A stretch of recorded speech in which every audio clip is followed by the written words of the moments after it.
পশ্চিমবাংলাকে বাঁচাতে হলে, পশ্চিমবাংলার তার পুরনো ঐতিহ্যে গরিমায় নিয়ে যেতে হলে, এবং আমাদের যে ঘরের ছেলেমেয়েরা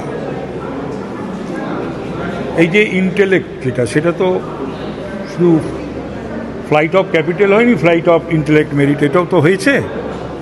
তো সেই নবপ্রজন্মকে বাঁচাতে গেলে যা যা করার তো করতে হবে, সেটাই আমাদের সরকারের চিন্তা ভাবনা, মানে অভিমুখটা শিল্পমুখী। কত টাকা বিনিয়োগ আছে না সেটা ঠিক বলবো না এখন। পুজোর আগে তাহলে ভালো খবর বাংলার জন্য হবে? হ্যাঁ নিশ্চয়ই হবে, কোন কোন সংস্থা 3 তারিখে সেটাও বলবো না। 3 তারিখে দিল্লি যাচ্ছেন, ওটা অন্য কারণে, কমার্স 3 তারিখে। দেখেছেন হ্যাঁ, পীযূষ গোয়েলজির সকল কমার্স মিনিস্টারদের ডেকেছেন ভারতবর্ষে, ক্ষেত্রে বিনিয়োগ হতে পারে সেটা কি?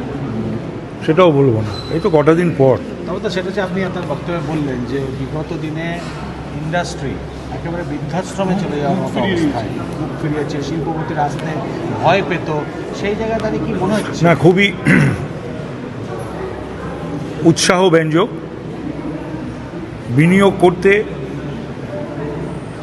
দেশের এমনকি বিদেশেরও অনেকেই যোগাযোগ করেছেন, দেখা করেছেন, প্রপোজাল দিয়েছেন যে পশ্চিমবাংলায় তারা বিনিয়োগ করতে চান,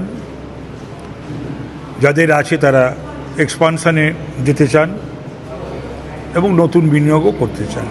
জমিনীতি শিল্পনীতি যে নিয়ে বারবারই আপনারা বলতেন, সেই জমি বা শিল্পনীতি নিশ্চয়ই পরিবর্তনের বিষয় আপনাদের।